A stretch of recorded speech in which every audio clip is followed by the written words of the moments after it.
All right, welcome into episode 31 of Destination the Show. My name is Jamie Cameron here with Jeremy Nygaard on the eve of Twins opening day at Target Field. Jeremy, what's up, man? How are you? I'm living the dream right now.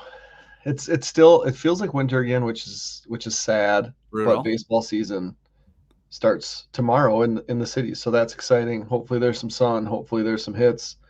Uh, Ready to get back, watch some games. Yeah, dude. 100%. Super excited. Let's run through the housekeeping stuff before we dig into all of the things. We really have a lot to talk about today, Jeremy, because baseball is back. So excited. I'm going to do a better job of plugging the show. So here it goes. So you guys can find us on YouTube at Destination the Show. Please give us a sub. We upload all of our episodes here, and any clips from the show will be uploaded to that YouTube page. That's a big help and support to us. You can find us on Twitter at DTS_pod1. Drop us a follow. And you can find us anywhere you get your podcast. So we appreciate any ways that you can and choose to support the show, downloading, liking, and subscribing, interacting with our content. And thank you all so much in advance. Jeremy, let me ask you a question. Does the name Dwight Olson mean anything to you?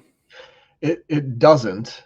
And when I saw the notes for the show, I was confused because I'm like, maybe I haven't watched as much baseball as I typically watch, but this one is a new name. You thought it was like a college player that is like a pop-up prospect who you just haven't heard of yet? I didn't know what to think, to be honest. Okay, so I just want to say a quick thank you to Dwight Olson, who is a listener, who sent us a very nice, kind, and thoughtful email to say he enjoys the show, looks forward to episodes every week. That's like a first for us, right? Someone reaching out to say nice things about us. So shout out Dwight Olson. You can also contact us via email with questions, suggestions, feedback, anything you want to see included on the show. And that is destinationtheshow@gmail.com. So get like Dwight and send us an email. We'd love to Yeah. hear from you. Thanks, Dwight. Now, before we move to the next thing, people have said nice things about us on Twitter, That's true. but this was the first nice thing received via Gmail email, That's right? right. There feels like something that like requires more effort about sending an email than sending a tweet where I'm not sure if that person is real. Dwight It's might not true. be real, but I- I'm taking this one. I'm taking this one to the bank. Jeremy, Major League Baseball is back. The Brewers are 4-1. Yep. The Twins are 3-2. Yep. The Cubs are on their way to 3-2, I think, pending this game against the Rockies. I could be wrong about the Cubs. The Cubs are already 3-2. What Okay. have been your highlights from the first week back? I'm curious. How much have you gotten to watch, first of all, and anything really stuck out to you as far as highlights for any of the teams that we like to ramble about? So a lot of my early season baseball fandom revolves around the Twin schedule, which happens Mhm. to always be afternoon games, which is Yep. tough as someone that works. Um, my fantasy teams, Yep. which are the same players every year. So the Bryce Harper 3 home run game yesterday, that was pretty cool. Very nice. And then keeping my eye on the young dudes, Mhm. right? So like watching Wyatt Langford get intentionally walked in, was that a second game? Yep. Like in the ninth inning, have an opportunity to hit the walk off. Like those are the things that I'm watching. And then the like the big highlights that seem to cross my timeline. So like Mookie Betts being freaky So at, amazing, dude. at the plate. I mean, he did have an error in his first game in the States at shortstop, right? But it's stuff like that, the pitching performances, the no hitter from a guy whose name I never heard of. Yeah. Do you know how much he got signed for? Was it 5,000 or 50,000? $5,000. 5,000. That doesn't even count against your international signing window bonus pool because anything Right. under 10,000 doesn't count. That's how insignificant of a signing that was. And he was like, was he like 30 and he's making his eighth start or Yeah. and that's what was so weird. Like, and maybe it's my perspective, but a lot of things that happen in Major League Baseball that I watch are things that show up on my Twitter timeline Mm-hmm. And then I'm like, oh, I should do this. I feel like that, and maybe there was something else going on that night. What night was that? Was that Monday night? The no hitter. Yeah. It Because if it was was. Monday night, I was definitely Yeah, it was watching. Monday. Okay, so I was watching women's basketball, so I wasn't really paying attention to the timeline. But I feel like I'm not seeing all the stuff. Yeah. Not following any less people or any different people. I'm just not sure if the game's being marketed, and it feels like it should be directed towards people like me who's got 90% of his. I follow 95% of my following is baseball, Mm-hmm. and so how I'm missing things like that. But I guess I'm kind of spoiled by the fact that my kids are always watching baseball or basketball or whatever's on. So it's like tonight I come home and I'm like, "Are you guys watching the Yankees and whoever the Yankees were playing?" And Diamondbacks. yeah, and they're like, and I'm like, "Oh, is it like the ninth inning?" And my son's like, "That's the 11th inning, and a pitcher's gonna bat, and he's never batted before."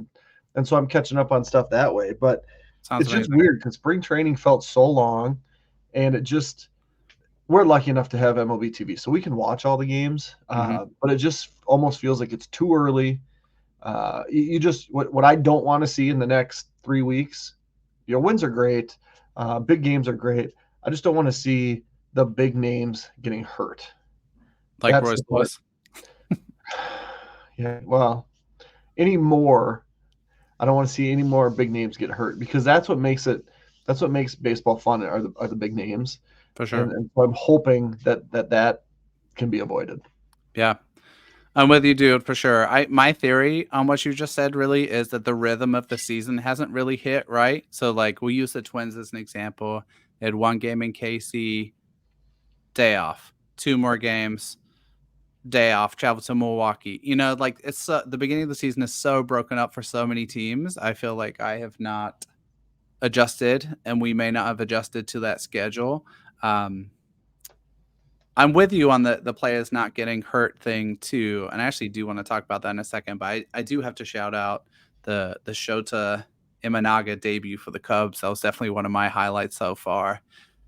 Amazing performance. He also seems like a really fun character too. Like he was fired up. He's throwing a ton of splitters as a left-handed pitcher. He's getting the crowd really juiced up. It's freezing cold. He seems like he is going to be a great pickup for them. That was definitely one of my highlights of the first few days. Speaking of injuries, Royce Lewis is hurt, and so is Brooks Lee. So we found out a little while ago that Brooks Lee is being treated for back spasms in Fort Myers and is expected to be on the mend for somewhere in the realm of 3 to 4 weeks. And normally I wouldn't be too concerned about that, but I'm kind of bummed, Jeremy, because this really puts the possibility of a prospect promotion incentive draft pick for the Twins to bed for Brooks Lee. And I'm sad about it. That was something I was looking forward to maybe tracking this season, especially after Royce Lewis got hurt. Yeah, the interesting thing, and I was actually standing right next to Theo when Royce Lewis got hurt, and I immediately said, "Ooh, here comes Brooks Lee," to which he replied, "Yeah, so he's still in Fort Myers," and so it was like two shots in a row for me, because I thought immediately like, "Oh, this is going to be the Eddie Julian opportunity for Brooks Lee this year." The prospect promotion incentive deal, that's a bummer, but was that really going to happen anyway? Like to me, it was very, very unlikely. For sure. And so I guess that's a little less of a big deal. And just, gut feeling, he's had some stuff before. Back stuff can linger. Part of me wonders if the AAA team was in a warm weather climate, if this would have been handled differently, right? It's harder to get loose when it's 36 degrees. And so getting sent north to St. Paul or north to Minneapolis, like there's just going to be some adjustments. You want to be careful with that. And you can take off the first month, still do all the spring training type stuff because there's enough guys in Fort Myers where you can kind of ramp up. So I'm a little less concerned. I think early season, uh, a month is a month. If it were the middle of the season, he had some back spasms, they rule him out for a month. That to me would be a little more alarming because he was hitting the ball really well. And to me, it's just one of those, let's make sure we have it. And since it's early season and cold and games are getting rained out and there's off days, that it's the easy way. So I'm a little less worried about that. And maybe that's, blind optimism, but I don't know that the pick was going to happen anyway. It would have been sweet. It would be super sweet, but I think there's enough stud young players around that they're going to get something good. So like Langford's eligible to get this for the Rangers, right? Langford is eligible. Although I found out that it's something I didn't know is that Jackson Chourio is not. And something I didn't know about the PPI picks is if you sign an extension prior to coming up, you are no longer eligible. So Chourio, by virtue of the offseason extension he signed with the Brewers, is not eligible for that PPI pick, which I think is kind of a bogus rule, but whatever. I agree with you 100% that it was unlikely to matter with Lee. I think it's the situation we found ourselves in last year was unusual. We had Corbin Carroll and Gunnar Henderson, right? Because you need to accrue a full year of service time. I think that's 172 days. Now, I don't know exactly the date that kind of implicates you needing to be up by, but it's the vast majority of the season. Right. So having prospects that check those boxes, check the boxes of being listed on those top 100 lists prior to the start of the season, like we saw it the year before with Julio Rodriguez, but I don't think we're going to be in a situation where we see two teams being the recipients of those picks every single season. I think that was kind of unusual last year. Right. So the day thing, couple things.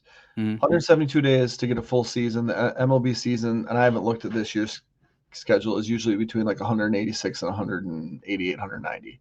So if you're not on the 40-man right now, you would have to be brought up with 172 days or more left. So that works out to be 2 weeks from opening day. If you're on the 40-man and you're on optional assignment right now, you can be recalled within the first 20 days and still get that full season. So you have a little bit longer if you're on the 40-man.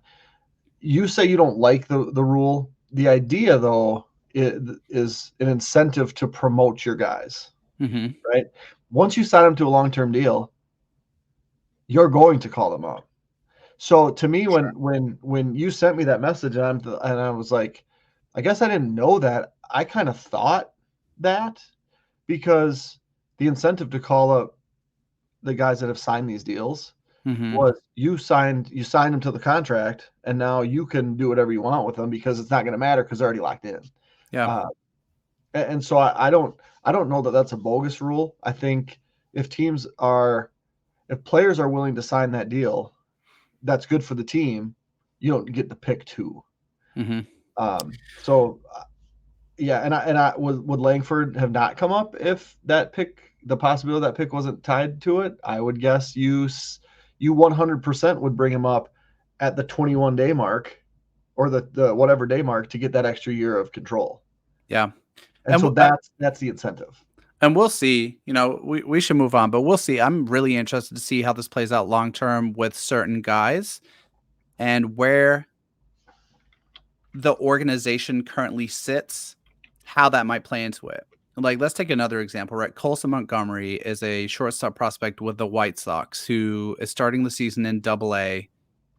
He's going to be great. Yep. But now, is it more likely that the White Sox kind of slow play him through Double-A, Triple-A, don't rush him even if he performs really well, gives him a taste of Major League Baseball at the end of the year, but keeps it under the limit of him exceeding rookie eligibility, so he might be eligible for the PPI pick next year? I don't think teams are going to micromanage guys' time to that extent.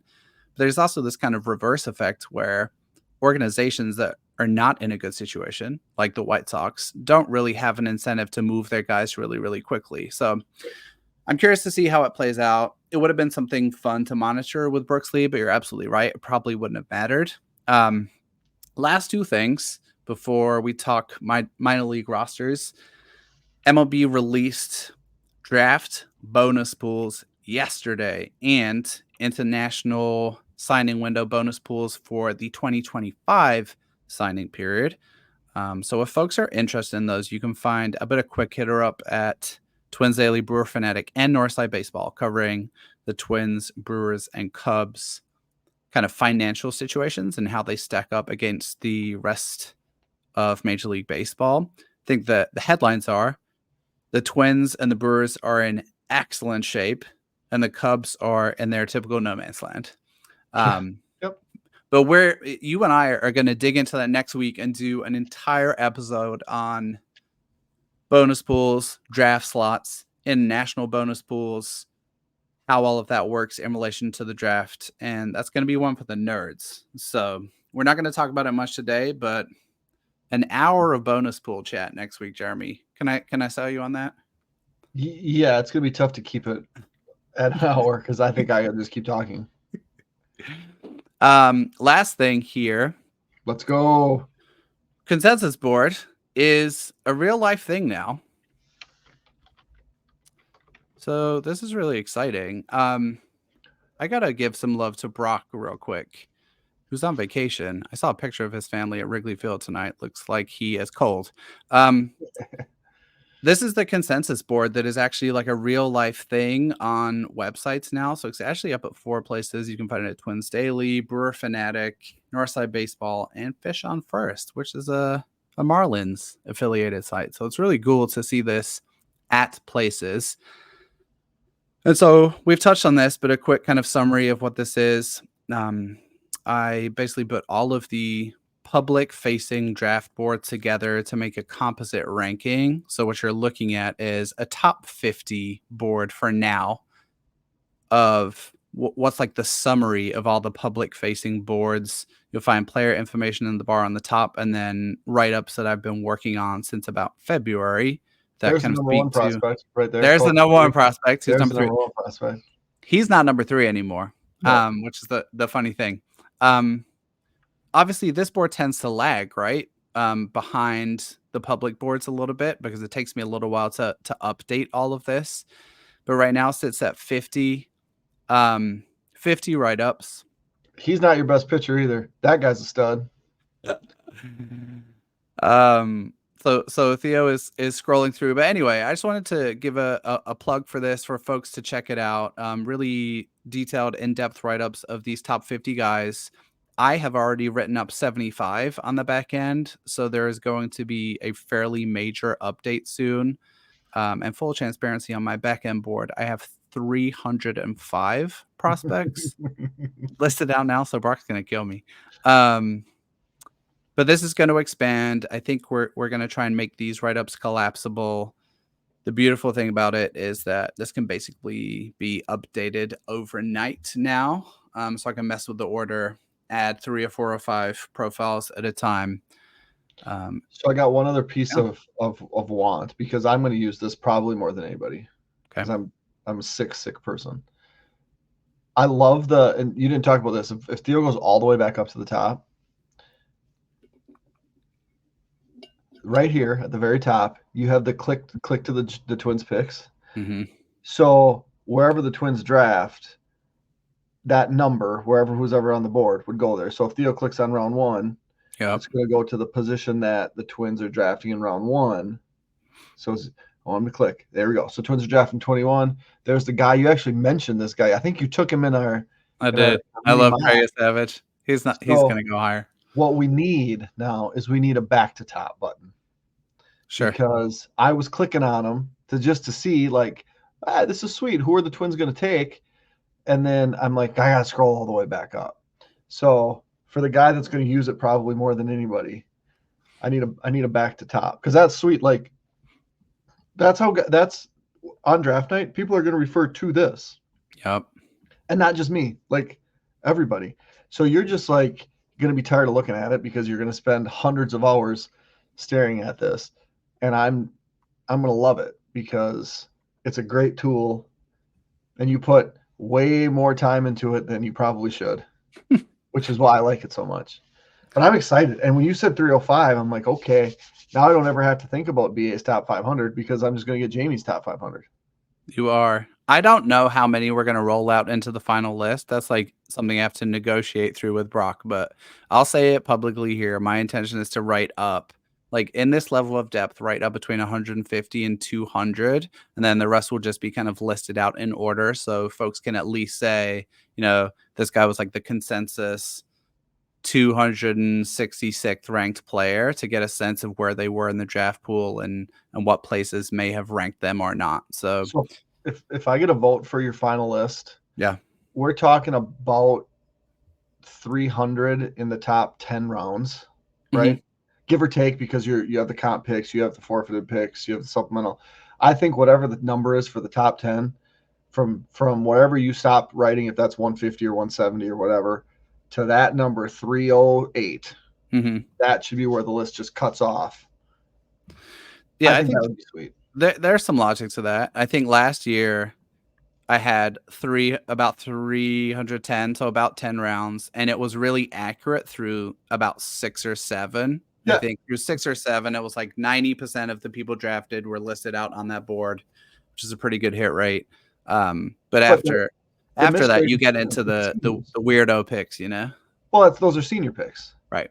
And so that's a totally legitimate reason to miss, because those guys are not getting top 10 bonuses. They're getting 18th round bonuses that aren't going to count against the thing, so that teams can bank their money.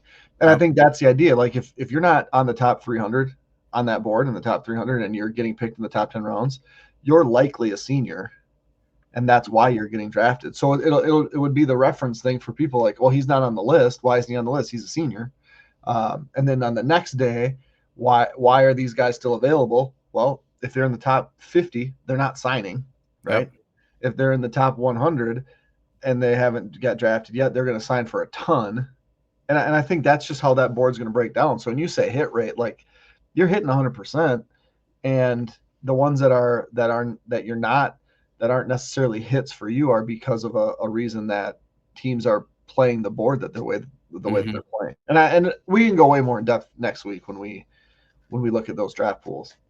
We will, I 100% agree. We will, I think we're on the same page with that. We will be using that as a tool a ton on the show. Obviously, as the draft draws closer, that will be more and more relevant to more casual draft fans, but encourage folks to check it out. Anytime you kind of click in there, it supports me and allows me to keep doing it, and I really enjoy doing it. So appreciate in advance the kind words folks have had to say about it so far. Okay. Let's talk minor league rosters. Jeremy, AAA is up and running, but Friday I feel like is really the big day because that's when all the other affiliated levels kick off. So when I made our running order, Cubs hadn't released their minor league rosters, which is kind of a bummer. So we're going to have to come back to them. I feel like their communication is less prolific than the Twins and Brewers. But I wanted to walk through with you some notables from Brewers and Twins minor league rosters. Get your thoughts, get your takes, like players who stand out to you, any surprises, prospects that you're excited to watch, anything else of note. And we're not going to go super in depth. We'll probably do about 10 minutes on the Brewers here and about 10 minutes on the Twins before we talk a little bit of draft. But I do think there are some teams for both organizations that have really either loaded rosters or really, really interesting rosters. So let's start with the Brewers. How's this one? Brewers low A, Carolina Mudcats. A few prospects of note. Ryan Burchard, who's like the latest in the JUCO to Milwaukee Brewers pitching pipeline. Josh Noth, Bishop Letson, Yoferi Rodriguez, Cooper Pratt. What do you think about that lineup for the Mudcats? So what's exciting to me, when I look at these low A rosters, they're the rosters that we had to wait all spring for. And then, for the Twins, it was the Appy League. To finally get those guys buried below 4 other levels, getting a half season, and getting very little publicity because they were playing late season ball. And now you get all these rookies, right? These guys from the previous draft that are going to get a full season, which is to me super cool. And those names, Bishop Letson, I mean, he would be Arizona. I was going to call it. I mean, I don't even know what they call that league now, right? It's like the GCL was, now it's the FCL, whatever they're calling the lowest level. Arizona Complex League. Thank you, Theo. God, I can't even get together. Names. He's too excited, guys. But you know what I mean? Like it was going to be a 2-year deal before we were going to see these guys in full season ball. And minor league baseball, with I think the help of Major League Baseball, cut these complex rosters overall to 165 now.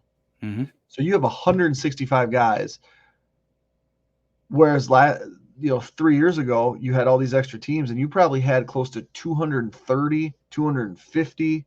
Mm-hmm. And so these positions, these roster spots are way more valuable. And so you're getting these fun teams because the teams have to make decisions, and you're not getting rid of guys as quickly as you're getting rid of some guys way quicker than you would have before. Mm-hmm. Yeferi Rodriguez is going to be fun, right? You would have maybe not seen him yet 5 years ago. Cooper Pratt, that's going to be fun. We're both fans of Josh Noth. He pitched in the breakout game. And Bishop Letson being a really low draft pick and now getting his shot. And like you said, the Brewers had this JUCO thing going, and it's worked. And so I'm excited for that too. So that'll be fun to watch, and hopefully these games will be games that we can watch. And baseball has not done a great job of promoting their own game. But the names are more – the names that we're hearing in July of last year are now the names that we're going to hear right away in the spring. And we haven't had that before because of the way that the system has been set up. So it sucks. It sucks for these places to lose their teams. Yep. Right. It sucks that Elizabethton doesn't have that team anymore.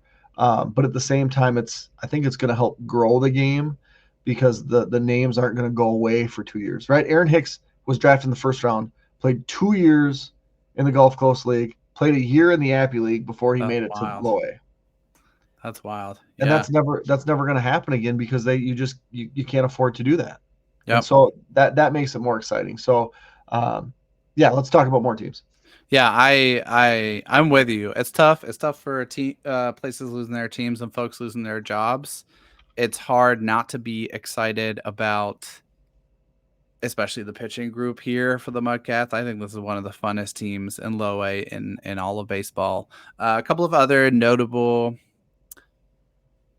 Brewers org placements, and I stayed away from AAA for both organizations because that's already up and running. We know who's there already. High A for the Brewers, Luis Lara is there. Brett Wichrowski is there. He's another pop-up guy. And then Double A is another loaded level for them. Jacob Mizrowski, we saw in the Futures game last year, absolutely dominate. Eric Brown Jr., a guy you talked about quite a bit when we were talking about the Arizona Fall League, who's missed a good amount of time through injury.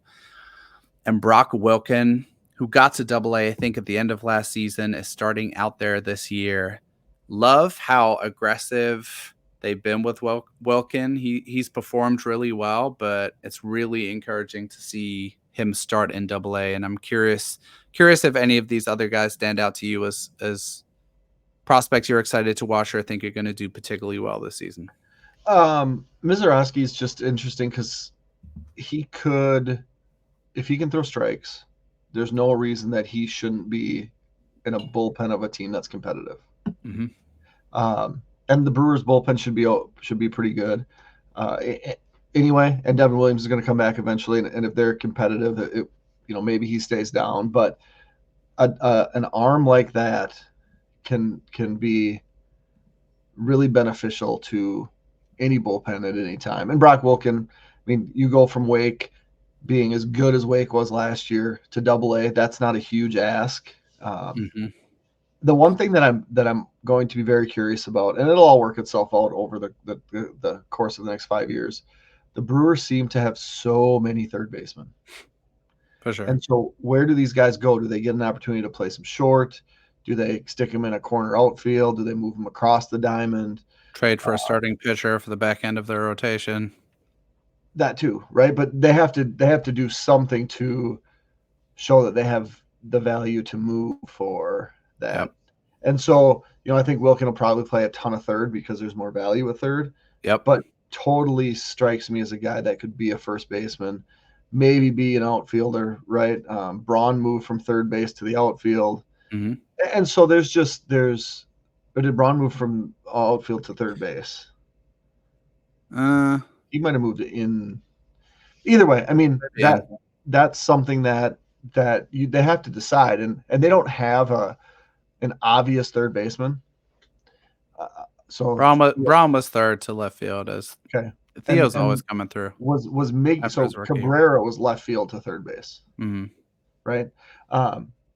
But that's kind of the thing. They don't have an obvious third baseman. They talked about moving Frelick into third base, and like that's not going to happen. Who's going to be their third baseman? They have a lot of options eventually, but it's interesting to be that stacked for any organization. Be that stacked at one position throughout the minor leagues. Two quick things on the Brewers, one on Wilkin and then one in their major league unit. I think Wilkin is primed for a really big season. That might sound like low-hanging fruit to talk about a guy with such prodigious hitting ability coming out of probably the second best conference in college baseball last year off the back of a big season, but he really allayed some of the current concerns, I think, in his debut with like, is he going to be too passive? Is he going to be aggressive enough in the box? I think he's going to have a big season. I think we're going to see him as a like middle of the pack top 100 prospect, kind of consensus wide by the end of the season. So I'm really excited to track him. Sidebar about the Brewers.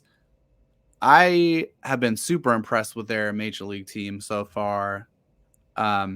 With like limited resources, especially in the rotation, they have been really solid. Rhys Hoskins, every time I watch him, I wish he had been signed by the Twins.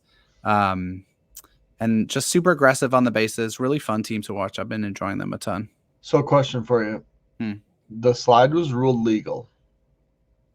I didn't see this. I didn't see this drama, dude. I missed this. Michael Tonkin, former Twin, Jason Kuhl's brother-in-law, comes in. I got the game on. I go for my run. I see Tonkin. I'm like, oh, sweet. But I just ran, so I got my headphones in. So I'm stretching on the floor.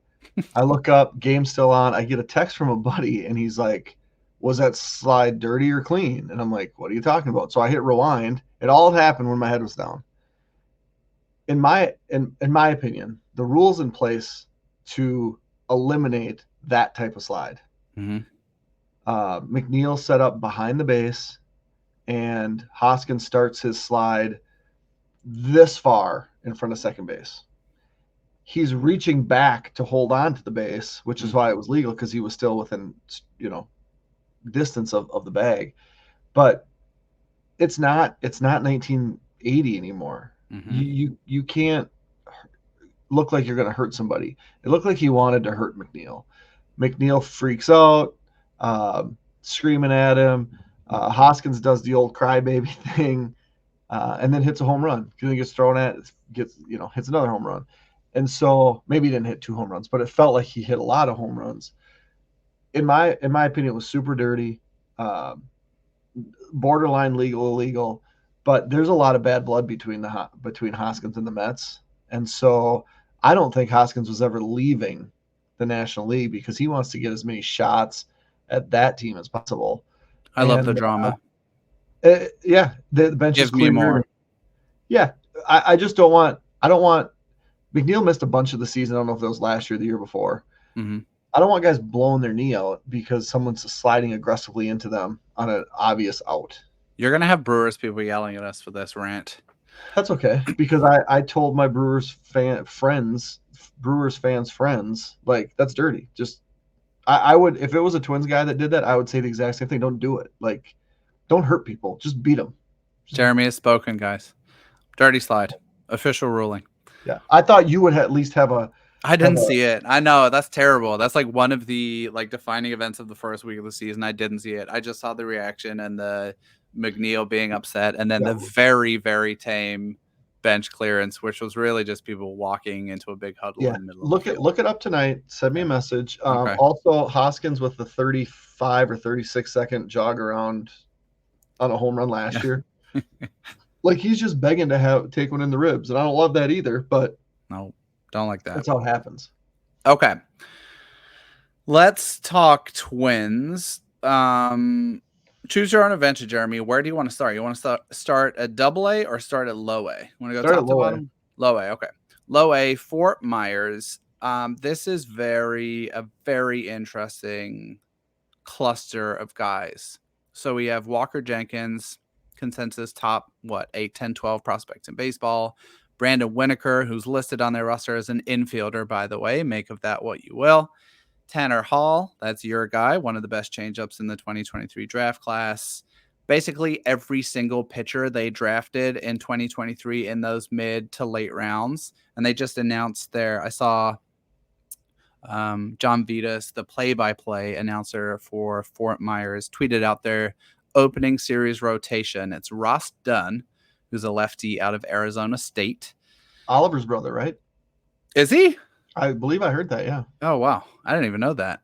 Ross Dunn is starting on Friday. Charlie Soto starting Saturday. And then your guy, Tanner Hall, starting Sunday. So that is an exciting rotation, exciting group of guys. And I think we even have some press conference footage or some kind of opening week interviews that we can show courtesy of John Vitas, the play-by-play announcer for the Mighty Muscles. I think we're going to get to see some quick hits here with Walker Jenkins and Charlie Soto. And so we haven't seen this, full transparency. So we're going to get to react on air. Process, learn a lot of different things, learn about myself, my routine, how I need to go about it. It just goes back to being fun. I get to go out and play baseball as a job. It doesn't really get better than that. When it comes to this year, I'm just really looking forward to it. Like I said, I get to go out and do it every day, rain or shine. I'm going to get better. I'm going to learn. I'm going to grow. So I'm really pumped for it.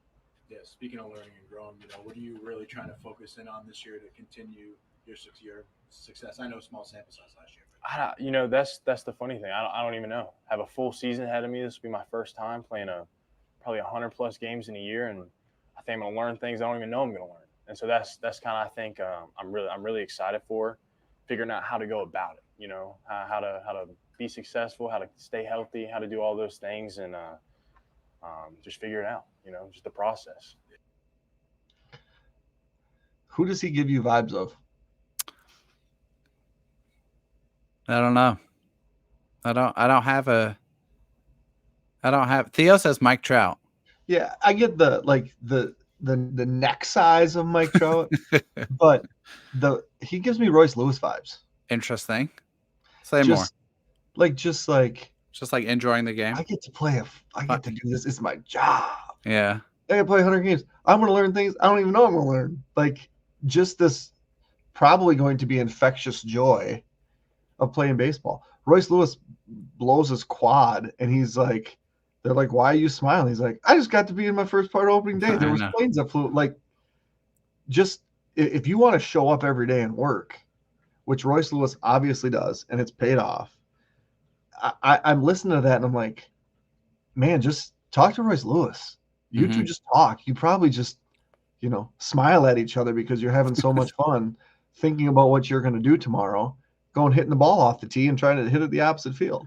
Dude, all I want for Walker Jenkins for the 2024 season is just a healthy year. That's all I'm interested in. Nothing else. The results will come. All right, let's take a look at Soto. Newspaper and MLB.com. We are working through some technical issues. They'll get it fixed. That roster though, it is also fun, but for the same reason the Brewers is. Mm-hmm. And Tanner Hall, he's gonna have Velo. Here we go. Charlie Soto. First off, how excited are you to Flamethrower. embark on this journey finally? I'm super excited. I mean, the transition from high school ball to pro ball wasn't easy by any means, but I feel like, I truly belong here. I've put in the work, all the hours in the gym, on the field. I mean, I feel like I belong here, so it's going to be really exciting. Yeah. How exciting was it to be able to get a little taste in the spring breakout game? It was cool. I had a lot of family out here, just being around those top guys, Brooks Lee, Emmanuel Rodriguez, just learning from them. Marco Raya was in there too, just helping me, but I mean, it was great, great experience.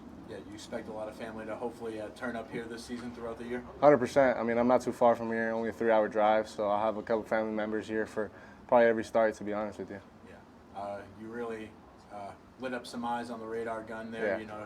Getting close to triple digits there. Tell us about what kind of work has gone into being able to get that kind of velocity. I mean, from a young age, I've always thrown hard, but I mean, just all the work in the weight room. I do a lot of legs. I feel like legs are probably the main part as a pitcher. And I feel like it's a God gift. He gave me a great arm, just to be out there and throw as hard as I do. Yeah. Dude, super excited to see Soto play. I'm really interested that he mentioned that comment of, right, the transition to pro ball wasn't an easy one, because I saw a interview with Walker Jenkins the other day, actually from Baseball America, where they said, who is the nastiest pitcher you've ever faced in your career? And he was like, I faced Randy Dobnak the other day and he absolutely carved me up. And I thought that was interesting, right? Because you're expecting to hear like Jacob deGrom, right? Obviously, he's never faced him, but just like some of the nastiest stuff ever. And I do think it's worth keeping that in mind, that this is a transition that all these guys are making to playing the game full time. These are 18 and 19-year-old kids, the prep draftees for the Twins from 2023, and it's worth remembering that as we're watching them, rooting for them, hoping for them to develop and perform well, that they're really young.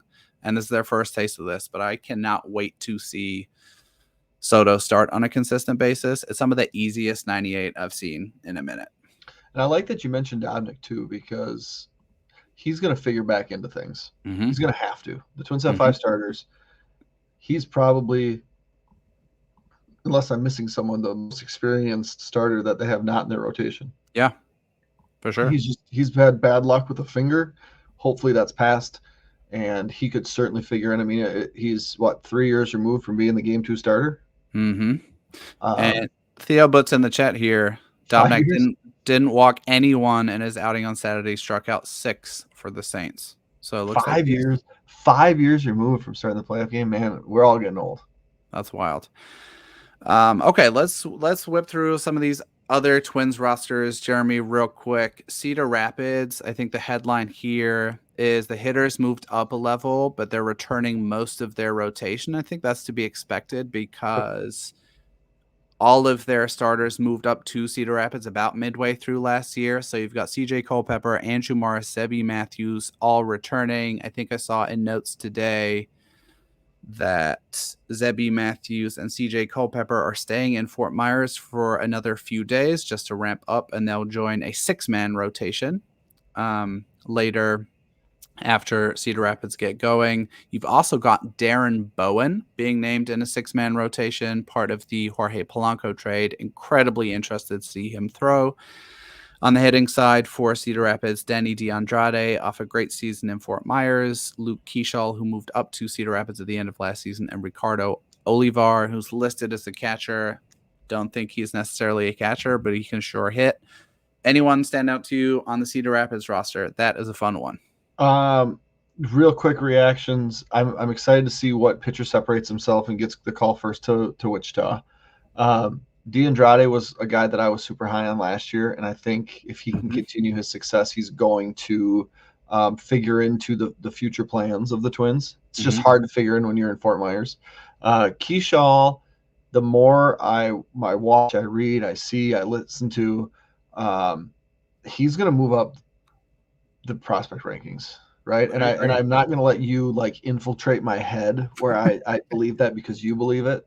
I just think there's going to be a separation between him and Tanner Schobel, and it's going to be advantage Keishall, and I think he's going to show a little more versatility as well. So that again, if you've never been to Cedar Rapids and you can get there, go. Like it's fun.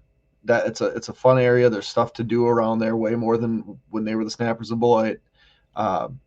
And these guys are accessible, and I think that's what's cool. Like Major League Baseball players, not super accessible. Minor League Baseball players, for the most part, unless your name is Kyle Heckathorn, like that you're fans of them and are accessible after games. You might see them out at the local Applebee's or Bushwood or wherever. And so if you can get to Cedar Rapids for a weekend, do it.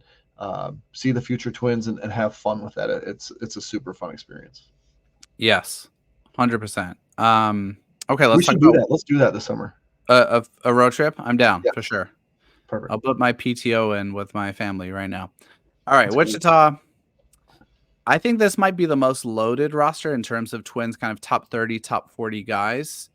On the pitching side, you have Marco Raya returning. Think that makes sense. Pearson Ole. I do have a quibble with this. I think Pearson Ole has shown everything he needs to show in Double-A. Personally, his second half of the season was absolutely dominant. We also learned today, or The Athletic reported, that Corey Lewis will be starting in Wichita, but will be starting the season on the injured list with shoulder fatigue, what they listed as shoulder fatigue. So exciting. I think it makes sense that he is the one that moved up from Cedar Rapids, but a bummer that he's going to start the season on the injured list. And then on the hitting side, Tanner Schobel, as you mentioned, struggled after promotion. Jarrell Ortega moves up from Cedar Rapids. He's moved pretty quickly. Ben Ross also moves up from Cedar Rapids. And then their outfield is very interesting. Alaric Solari, Kalai Rosario, and Emmanuel Rodriguez. Anyone you're interested in here? I'm certainly curious to see how Raya is used, right? Is he going to be used like a normal starting pitcher? You're a Double-A, dude. You were drafted 5 years ago. Let's go, right? Because I think he certainly has a ceiling to be the top prospect in the organization when it comes to pitching. Ortega can just rake. And if he continues to do that, he's going to be the type of dude where it's like, we don't know where he's going to fit defensively, but he's great in the batter's box. So we'll find a spot for him. And he, I think he had a hamate. He's just dealt with some injuries. So he's super exciting to me because he's not really someone that's on prospect list, but I think he's a few months of just destroying Double-A pitching from being there. And Corey Lewis, I mean, that is a big deal. I think you hear quite frequently of pitchers that go to spring training and their arm just doesn't, after taking some time off, their arm doesn't rebound the way that they want it to, right? And it's always called fatigue. And 8 times out of 10, it's nothing, right? It's the 2 times out of 10 where it becomes something. And you never really know, like if it's elbow, if it's shoulder, if it's like flexor, it kind of moves down the arm. So I think if it's your shoulder and you just say, hey, I'm not bouncing back, my shoulder's tired. It's really easy at the beginning of the year to say, we'll shut you down. We'll ramp you back up here. We'll get you ready to go. And it's not a big deal. If he tries to throw through some shoulder fatigue, then you start to feel in the different parts of your arm. Then it becomes a much bigger deal. Anytime it's the arm, there's concern, in my opinion. However, Corey Lewis has always presented himself as an intelligent dude, and I think that's going to benefit him here because I'm sure he's pretty in touch with how he feels and how he wants to feel, and is standing well enough in the organization where he doesn't feel like he has to pitch through stuff. And I think some guys probably do. They're like, man, my roster spot might be in jeopardy if I tell them I'm not feeling right. There might not be a spot for me, right? And for him, it's like, no, I'm a future Major League Baseball player. I need to bounce back the right way, and I just need a couple weeks. And if it turns out to be that, he's going to end up – it wouldn't shock me if he made his debut this year. And my idea doesn't – my opinion doesn't change based on this. Now, if we're rolling around Memorial Day and we haven't seen him, that's more concerning. But April 1st, April 2nd, April 3rd – That to me is not super alarming. Again, it's a shoulder. Shoulders are a big deal, but I think in this case, hopefully it's one of those 80% where it's not. Yep. Fingers crossed. Speedy recovery, Corey Lewis. We are excited to see you in Wichita.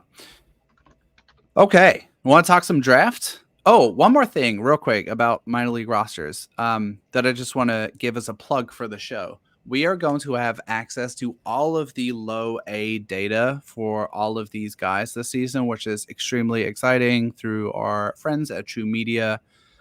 And so your Walker Jenkins, Charlie Soto's, if you are curious about like pitch shapes, exit velocities, if you're a stats nerd, we're going to get deep into the weeds into all of that stuff for Brewers guys, for Twins guys, for Cubs guys when the season gets up and running. We've had a week or so of games, so this is going to be a regular part of our kind of scheduled programming. So if you're curious about kind of some under the hood data on your favorite prospects, we'll definitely be digging in there starting as soon as next week.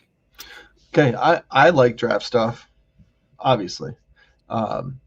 We got a few drafts coming up in the next month, right? We're going to talk WNBA draft at all? No. NFL draft later in the month, but baseball Angel Reese to the Lynx. Who says no? Well, in a draft, I don't think you necessarily get to say no, but I have seen her mock draft to the Lynx. That works for me. Let's talk about baseball. Let's talk specifically about a handful of guys that you've seen move up your consensus board. Yeah. And guys that, if they continue to move up, or even now, I guess, based on where the Twins draft, could be potential Twins targets. Yeah.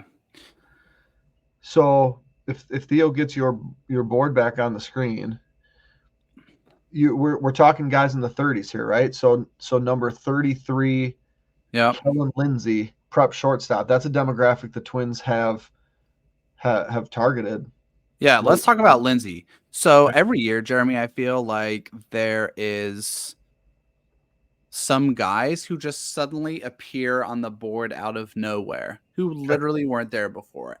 Josh Noth is actually a good example of this. He was like a cold weather arm, I think, from New Jersey or New York, who just kind of appeared. Kellen Lindsay wasn't even on my list until 3-4 weeks ago, and then he appeared at like 30 or 35, which is unusual. He is a prep shortstop out of Florida. That is a really sparse demographic in this draft, just shortstop in general, college and prep. He is like a two-sport guy. I think he's committed to Florida to play baseball and football. Incredible runner, and has just got kind of rave reviews for all of his offensive improvements on the field this season. So he's definitely one to look out for, one to track. And there's a cluster, I'm going to say, of prep shortstops that are starting to creep up the board that we're sitting in, around the 50 range, that are now in the kind of 30 to 40 range, who I think are going to be really interesting consideration for teams like the Twins that have a little bit of financial flexibility and have a second pick, whether that's the Twins with their qualifying offer pick they got for Sonny Gray, or the Brewers who have an extra comp round A pick from the Corbin Burns trade. So Lindsay was a guy I wanted to mention, literally wasn't on the board a month ago, and now suddenly he's a top 40 prospect. Doesn't happen a ton, but there's always 1 or 2 every single year. So it's interesting to me that a prep guy does that so early. Yeah. Obviously, Florida's a different climate, but right, you've had your opportunity over the whole summer circuit. Mm-hmm. Like what's changed between November 1st and April 1st to have a guy pop up like this? The season's not going to be very deep. That's a good question. And one thing, and I don't know for sure, but one thing I'm wondering about is the 2-sport deal, right? Often guys who concentrate on 2 sports pop when they start to focus more on one. And I don't know if that's a part of it or not, but I agree. And the prep class in Florida isn't as great as it usually is this year by kind of consensus. So yeah, he's interesting. And like you say, most often these pop-up prep guys come from colder climates, but not him. So he'll be an interesting one to track moving throughout the spring, see if he continues to go up the board or whether he plateaus a little bit. Okay, and looking at the next guy here, number 34, Billy Amick, a transfer portal guy. Yeah. So I have kind of a take about Amick, which I'm interested because I think this will widen your eyes a little bit. I think there's a possibility that Billy Amick ends up going above Tommy White. And here's why. So he's been absolutely one of the best college performers. Maybe if he's willing to, Theo will look up Billy Amick's stats at Tennessee so far this year. He's absolutely smashing everything. But he had a really good season on the Cape, so wood bat performance is always something that teams and organizations are going to be interested in, right? So he had a good summer. Right-handed third baseman, really good. He hits the ball really hard, really good bat to ball skills, chases a little bit, but potentially kind of a plus hit, plus power type of profile, similar to what Tommy White is. The reason I brought them up in tandem is that Amick has shown a little bit more defensive chops at third base. Coming into the season, the thought was, oh, he's going to struggle defensively. His defensive home's uncertain, which I think is really, really true of Tommy White, right? It feels like a first base profile. We talked last week about how we don't really like that because you're just, unless you're Mookie Betts, you're not moving up the defensive spectrum, you're moving down it. Where else is there to go? But Amick's actually shown some chops at third base such that he might actually stick there and certainly should have a chance to start pro ball there. He's been absolutely mashing. We have his numbers up here on the screens, hitting 367, 453, slugging 799 so far, which is absolutely wild with 10 home runs. So he's doesn't strike out much. You said swing and miss, but doesn't seem to strike out often. Last year struck out 32 times in 192 plate appearances. This year, 19 times so far. So under 20%, right? Yep. I said chase. I said chase, not swing and miss. Yeah, the bat to ball skills are really good. He's just a really well-rounded offensive profile, and I think when you start to stack up guys like him and White, you're going to start to look at little separators. Like, is there a strong defensive home, or is there at least a defensive position where he might be average? And Amick's shown potential to be like a solid average third baseman, and so he's definitely one that folks won't have on their radars as much just because Tommy White is famous and won a national championship and has the history at North Carolina State where he hit 3 home runs in his first ever college game and all that stuff. But Amick is one to track in that like 30 to 45 range as well. Okay, and the last name we'll talk about here, number 35, Luke Holman, a LSU pitcher, and the thing that jumps out to me immediately, which I love, 6'4", 190, which means if you're going to the build a pitcher workshop and you have a 21-year-old, you're going to build him about 6'4" and about 190. Yep. So what more do we need to know about Luke Holman?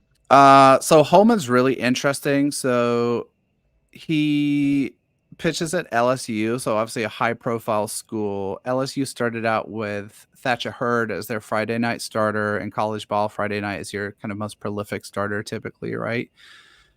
And Thatcher Hurd was a guy who had performed in the back half of last season for the team that won the national championship. Holman's been so good in 2024 that he supplanted Thatcher Hurd as LSU's Friday night starter. It's a good combination of stuff and like frame and projection, which you talked about a little bit, but also kind of pitchability and command. And again, maybe Theo can pull up his numbers for 2024. He's been really dominant.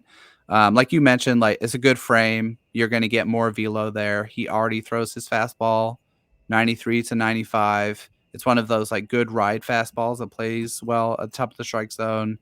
A slider, a really solid, like above average at least slider, which he commands really, really well.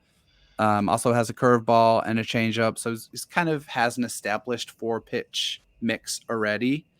And he's a consistent strike thrower with projection. He doesn't have the same loudness to his stuff that Chase Burns or Hagen Smith or Brody Brecht or some of those guys do. But in the next tier of college pitchers, if you're interested in someone with a high floor, Holman is a really interesting option. So we see here so far, right? 39 innings pitched, 138 ERA. He struck out 61 in 39 innings, and conference play is up and running in the SEC. His walk just 13. So just really solid across the board. Three walks per 9, 14.1 Ks per 9. That's loud performance in the SEC. And he hasn't had a soft schedule. So Holman's a guy also that I don't think a ton of folks will know yet, but he's certainly someone worth keeping an eye on in that like later first round to the end of Comp A range. Transferred from Alabama to LSU. Mm-hmm. That's crazy. From a Twins perspective, we've seen them go to the Alabama staff before. Mm-hmm. And I'm not sure on the record or off the record, the Twins seem to have a decent relationship with that coaching staff from a scouting perspective. They drafted Prelip. They signed Prelip. They drafted, I want to say McMillan or somebody else from Alabama that they didn't sign. I think he was like the only guy they didn't sign in 2022, or maybe one of two. But part of that was that there's a pretty good connection. So I feel like the Twins probably have a pretty good read on him as an Alabama pitcher. But going to LSU, like we saw with Paul Skeens, is an upgrade. Yep. And so Thatcher Hurd was certainly the name that I think everybody was more familiar with. He's sunk. But this is a big deal. So yeah. I should add the caveat that what the Twins don't do is draft college pitchers in the first round. 100%. And so that kind of leads us nicely to a listener question which came in, which I think we can finish up on the show today. But before we do that, and maybe you can read this question in a second, Jeremy. So we're planning on doing something like that on a weekly basis, right? Just walking through 2 or 3 or 4 guys to get more and more familiar with the class in conjunction with the minor league season kicking off. If you guys like that approach, let us know. Send us a Gmail. Or if you want more draft content or less, whatever it is, if you've got thoughts or feedback about that, let us know and we will work to adjust to it. But let's finish with a listener question before we get out of here. Yeah, listener question from Michael. He asks, with the size of our bonus pool, I'm assuming he's talking Twins. He is. What do you believe the strategy will be in rounds 1 through 5? It's a great opportunity to try to buy a prep away from a firm college commitment. So Michael is a draft nerd, which is awesome. And he has a secret agenda for this question, which is that he wants us to talk about prep prospects that the Twins might target, I think, right? So, I mean, you can weigh in on the first part of this question too, but I think draft strategy wise, there's no way to answer that question because it depends completely on how the board falls in front of the Twins. Would you agree with that? Yeah, 100% accurate. Yeah. So I do think, right, so, we'll tease a little bit of the financial stuff that we'll talk about next week, but the Twins pick 21st, and so you would expect them to have a bonus pool that's 21st overall, but it's not. It's 11th. A big part of that is they have a comp round B pick as a result of being a revenue sharing team, and they also have the compensation pick for Sonny Gray rejecting the qualifying offer. That's worth about $2.75 million this year. It is a big chunk of change. So they actually have the 11th biggest bonus pool in Major League Baseball. So I think the best way to answer that question is to say the bonus pool buys them flexibility, right, to do what they want to do and not be tied down in a way that teams like the Cubs are a little bit more, who have less money and less picks typically. And so I think if we were reading the tea leaves today, which is probably an extremely silly thing to do, the way the board looks, we would probably see a college position player at 21. That's what the strength of the first round is. That would be my guess if I was guessing today. Probably be wrong. Who knows? But I know Michael wants us to talk about preps, so let's just mention a couple of guys in the range of their second pick, which is number 33 overall, that they could potentially kind of target. So I'm actually looking at my back end board, which you all can't see right now, but there's a cluster of prep guys here who are interesting. Joey Oki is a pitcher out of Ankeny, Iowa. Ankeny, Jeremy's favorite city in Iowa. Great city. Who is currently 37th on the board. He's really interesting. Wyatt Sanford is a prep shortstop out of Texas who's popped in the first half of this season. Levi Sterling is a right-handed pitcher out of Notre Dame High School in California. It's a really strong prep class from Southern California this year. Ryan Sloan, a big 6'4" prep pitcher out of Illinois. Theodore Gillen, he's at 42. He's another prep shortstop out of Texas. Kellen Lindsay, we already talked about. So there's a cluster of prep arms and prep shortstop type profiles that sit from like 30 to 50 at the moment. Obviously, that's going to change significantly, but I do think when we think about the Twins, Sean Johnson's thing, who's the guy who's making the picks, is always lean into the strength of the draft or pockets of strength in the draft.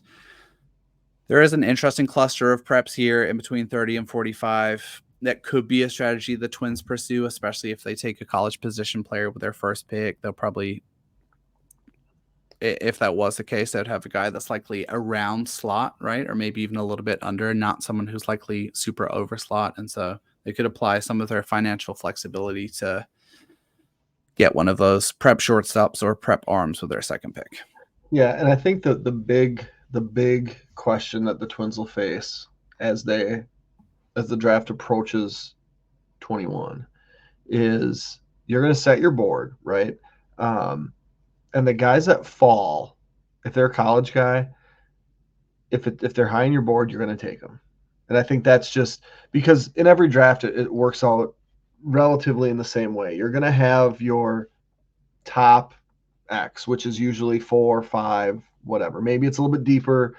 Maybe it's not as deep. And you look at tiers, but as you go down the draft, those tiers get bigger. And so the Twins are probably going to be drafting out of tier 3, right? Give or take. At 21, you're probably looking at tier 3. And do you want to take that college guy that is the top college guy on your board, which is probably going to sign for slot-ish, maybe a little less than slot, versus there's going to be prep guys that are maybe higher on your board that start to matriculate down the board based on the price tag. Yep. And the question is going to be, do we want to sign someone and bank a little bit of money here for the next pick to go prep like you're suggesting? Or are we going to steal from later in the draft to take one of those tumbling prep guys? So it's funny because you went into that 30 to whatever range to talk about the comp pick, and yeah. I'm scrolling the other way. And I'm looking at the guys that we talked about, the Bryce Rayners, the Caleb Bonamers, those types of guys, because their price tags are the price tags that are going to be like, okay, well, you're 22 on the board or you're 23 on our board, maybe a little bit higher, but your ask is if you were like 13 on our board. Yep. And do we want to go that way? So it's really hard to kind of zero in to answer that question. Do you try to buy a prep away? You have to do all the recruiting before to see if that's something that you want to do. The Twins taken 2 preps in the top, was it 5 rounds last year with Soto and more than that, because they took Soto, they took Jenkins, they took Soto, they took Brandon Winokur, they took Dylan Questad. So it was like 4 of their first 6, I think. Yeah. And that's totally different. But you looked at their bonuses and it was like, oh God, they're going to have to sign for over slot. And then they didn't. And so that's the part where I think it's really hard as just kind of more casual fans is to know that these area scouts are sitting in the living room, right? And trying to gauge how good these high school kids think they are. I don't know if we've talked about it on here, but the Mike Trout story. Have we talked about the Mike Trout story? Mm-mm. We'll talk about that one because that's one of the most interesting draft stories that I've literally ever heard. Great story. John Wilson, area scout for the Twins, and how he recruited Mike Trout and how that whole story went. So cue that That's a up good for tease. That's a good tease for next week, dude. It's my favorite. It's probably the most favorite conversation I've ever had with the scout. Just how these things happen, because I think the perception that we have of how drafts work, and how they actually work, are way different. So Yep. we'll talk about that one at some point. It's been a few years. I think we've gotten over the fact that the Twins didn't draft Mike Trout. But why Mike Trout ended in LA is a fantastic story. Right on. What a great tease to finish up on. Okay, we will call it a day there and just preview what we're going to come back to next week. So we'll be back for another episode next week, by which time we will have a cluster of minor league games having been played from all levels. So we'll have some data. We'll be able to overreact to something. I can't wait for 7 days from now when you're citing Walker Jenkins 95th percentile exit velocity.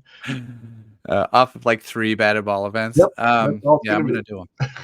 So we'll have some minor league data to overreact to. We will continue to talk draft prospects, and we will dig into draft pools in a national signing window pools for each team, and also kind of walk through how all of that stuff works, especially for the draft, because one of our goals, I think, is to try and make some of this information a bit more accessible. And if you don't know how it works, it seems incredibly confusing. But when you learn how it works, it all makes obviously a lot more sense. So we'll walk through some of the mechanics of how the bonus pools work and some of the rules there. I feel like you're an expert in all that stuff, so we're going to lean on you for that conversation, man. Love it.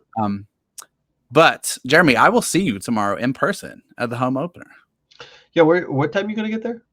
I'm pulling my kids out of school for a lengthy doctor's appointment around 12 or 12:30. So I'll probably be there like 1:45. Schools don't care why you're taking them out. You know that. I do. Just say they're going to be gone. But I wanted them to be in on it, right? Because my kids are like 7 and 5. So I was like, don't tell and say you're going to the doctor. And they think it's very funny that they have permission to lie. So that's fair. But yeah, I'll be, and you're sitting up second level third baseline. Yes, you are down with the aristocrats, and I'm up with the peasants in the upper deck somewhere. That's not even true. We're like not that far away. I just on opening day, it's the one game we kind of splurge on, and we sit really close to the. Basically, my third grader likes to stand down by the fence and high five everybody that walks awesome. by. So he got like 70 some high fives from people last year. But yeah, we'll meet up somewhere. Probably. I don't think town ball anymore, but that would probably be the easiest place to meet because the lower level is just going to be it's going to be wild. Yeah.